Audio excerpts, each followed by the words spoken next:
तरफ क्या कुछ है?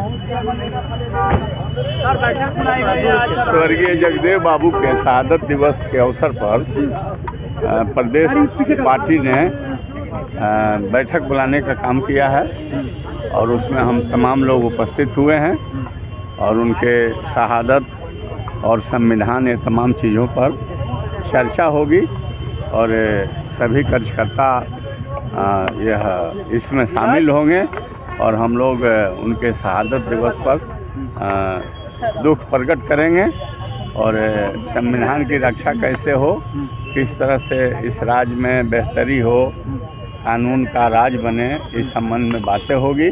उसी क्रम में हम इसमें आए हैं और अब ये बातें जो है हमसे पूछिएगा तो उस पर मैं कुछ नहीं कह पाऊँगा, इसलिए इसके कहने के लिए पार्टी के जो प्रवक्ता होंगे विस्तृत तरीके से आप लोगों को बात बातें निकल कर सामने आ रही है कि जो विधायक क्षेत्र में काम नहीं कर रहे हैं उन पर सरकार भी लगे। ये अचानक बैठक नहीं है, ये पहले से ऑलरेडी बैठक बुलाई गई है। और अब जैसा कि आप जानते हैं कि माननीय पूर्व उप मुख्यमंत्री और तेजस्वी प्रसाद यादव जी का बिहार का दौरा होने वाला है। बिहार के लोगों के बीच आभार यात्रा करने वाले हैं, धन्यवाद यात्रा करने वाले हैं। ये कहाँ से अचानक थोड़ी ये बैठक है, ये पहले से बैठक निर्धारित है, उसी पर आज चर्चा होगी। देखिए जो भी बातें आएगी वो सब आप लोग के सामने आ जाएगी। कहाँ इसमें दिल्ली से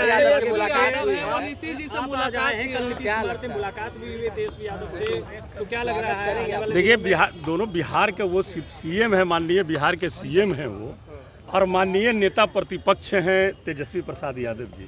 तो मुख्यमंत्री जी से और नेता प्रतिपक्ष का मिलना ये कोई बड़ा मायने नहीं रखता है, कभी भी मिल सकते हैं, बिहार के हर एक मुद्दे पर मिल सकते हैं। बाकी ऐसी कोई बातें नहीं है, ऐसी कोई बात है क्या?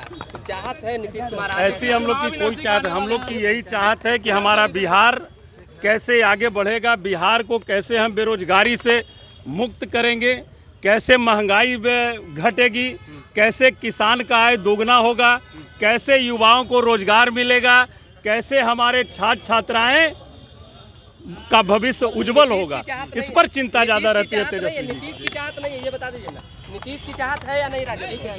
हम कहते हैं कि चाहत बिहार को बढ़ाने की है। इस जिलों में बूथ लेवल पर, पंचायत लेवल पर संगठन को मजबूत और सशक्त करने के लिए हमारा ये कार्यक्रम पहले से निर्धारित है।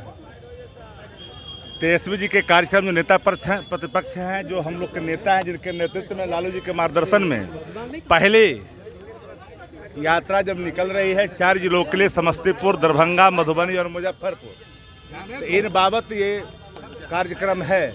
इसी कार्यक्रम को ध्यान में रख करके आज का ये बैठक आहूत की गई। संवैधानिक कर्तव्यों का निर्वहन एक समान प्रक्रिया का हिस्सा होता है। सूचना आयुक्त के नियुक्ति के संदर्भ में नेता प्रतिपक्ष संवैधानिक पद पर होते हैं, मुख्यमंत्री संवैधानिक पद है, इसलिए दोनों पद जो नेता प्रतिपक्ष और खास कर के मुख्यमंत्री संवैधानिक पद होते हैं, इसलिए बैठक में उपस्थिति रहना अनिवार्य होता है। इस बाबत नेता प्रतिपक्ष उस कार्यक्रम में गए थे और नीतीश जी संवैधानिक पद पर हैं, तो स्वाभाविक तौर पर एक बैठक जो समान प्रक्रिया का हिस्सा उससे भाग लेंगे।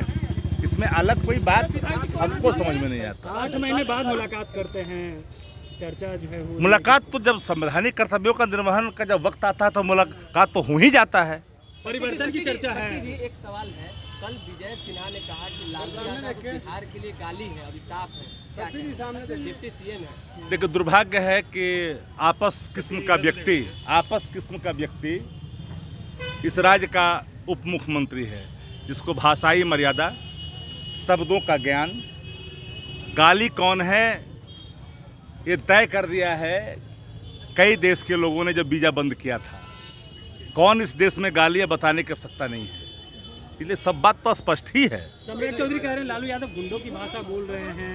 जिनकी भाषा गुंडा का वो गुंडा है, तन पिताजी के रक्षा के लिए जाके पैर पकड़े थे मुख्यमंत्री का। हमरे खेत के मूली हमें को दिखा रहे भाई ना।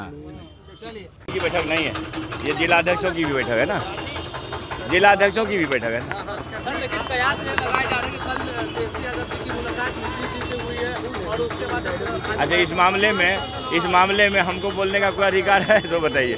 ये लीडर टू लीडर बातचीत है, क्या होना है नहीं होना हमको पता नहीं। बंद कमरे में बातचीत को लेकर के चर्चा हो रही है। अरे भैया तो बताइए ना, बंद कमरे की बात हम जान पाएंगे? ये लीडर टू बैठक बुलाई गई है। बैठक विधायक दल की नहीं है, बैठक संगठन से संबंधित मामलों पर चर्चा होनी है। विधायक दल की सिर्फ बैठक नहीं है, जिला के अध्यक्ष लोगों की भी बैठक। चलिए प्रोफेसर चंद्रशेखर हमारे साथ है, क्या कहेंगे? बैठक आज बुलाई गई है, क्या कहेंगे?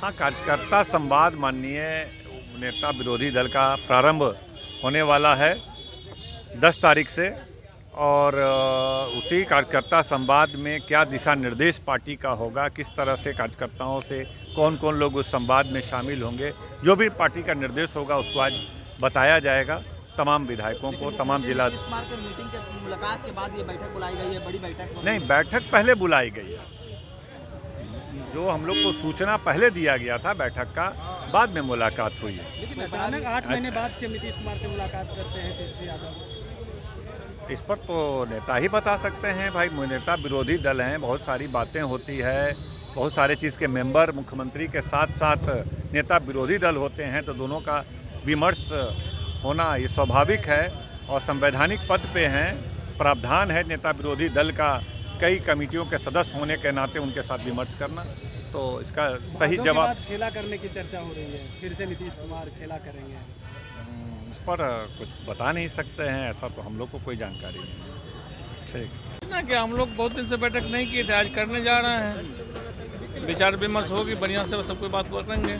कल नीतीश कुमार जी से मुलाकात और आज विचार विमर्श के लिए आप लोग अब वो हाई लेवल की बात है, दोनों आदमी दोनों आला पैमाने के नेता ने मुलाकात किए हैं, कुछ न कुछ बात तो होगी।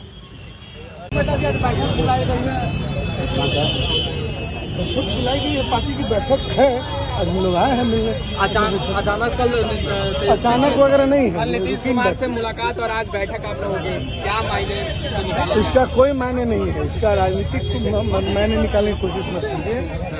नेता प्रतिपक्ष हैं और पारंपरिक रूप से नेता प्रतिपक्ष राज्य हित में यदि राज्य के मुख्यमंत्री से मिलने गए तो इसमें राजनीति, अलग तरह की राजनीति निकालेंगे। आज किस विषय पर बैठक है? ये तो आज रूटीन बैठक है माननीय विधायकों का। ये बेसिकली बैठक इसलिए हो रही है कि बिहार में 75 साल बाद भी दलित पिछड़ों के क्या हालात है, यह अशोक चौधरी की घटना ने एक संकेत दे दिया बिहार को। अशोक चौधरी सोच रहे थे कि हम मुख्यमंत्री के बगल में बैठे हैं तो हम बड़का बहादुर हैं, लेकिन थे तो दलिते ना। आ गया ना समझ में कि 75 साल बाद भी बिहार में दलितों की क्या हैसियत है, आ गया ना समझ में। लालू जी के समय में कोई बोलता था क्या? तो समझ में आ गया, तो अब समर्थन करते हैं अशोक चौधरी जी के बयान का? ये समर्थन की बात है, ये बेसिकली मैंने पर्टिकुलर ये अशोक चौधरी का समर्थन की कोई बात है। मैंने कहा कि अशोक चौधरी ने एक देश को संकेत दे दिया, बता दिया कि दलितों की क्या हैसियत है। इस सत्ता में, नीतीश जी के सत्ते में, भाजपा के नेतृत्व में बिहार में दलितों की क्या हैसियत है, यह अशोक चौधरी एक एपिसोड हो गए। सवाल ये उठता है कि 75 साल बाद भी दलित अगर कोई एक अच्छी बात बोल दे तो आप उसको कह रहे हो कि औकात में रहो। एक सवालों का आप और जवाब दीजिए, क्या लगता है नीतीश जी को फिर इधर आना चाहिए आप लोगों की तरफ? आप मेरी बात को नहीं समझ पा रहे हैं। समझ गए हम आपकी बात को, आप बताइए कि... अरे भाई, यहाँ बात हो रही है दलितों को जगाना, पिछड़ों को जगाना, कि तुम्हारी कहते हैं कि हम दलित और पिछड़ों के लिए काम करते हैं। तो अशोक चौधरी का देख लिए ना, मंत्री है बिहार सरकार भाई, तो बगल में बैठ मंत्री हैं, रोज जूता मारिएगा। अरे भाई, आपने देखा ना अशोक चौधरी जी के गाल पे जूता से कम तमाचा लगा क्या? क्या हुआ उनके साथ? वो तो बयान दिए ही। बयान दिए ना, देख लिया ना देश का लोग, बिहार का लोग, तो अब इसमें डिस्कशन क्या करना है? देख ही लिया सब लोग कि उनकी क्या हैसियत है। उनको इस्तीफा दिला दिया गया क्या? वो तो मंत्री है ही। अच्छा, एक चीज बताइए, आप दलित हो, कोई बात बोल दिया, सब मिलके तमाचा मारने लगा, तो इसमें मुख्यमंत्री का इस्तीफा का मामला हो गया। अरे आपकी हैसियत क्या हुई? आपका अभी तक बिहार में, देश में क्या स्थान रहा? 75 साल जो पहले दलितों की हालात थी, आज भी वही हालात रही, ये न संकेत दिया।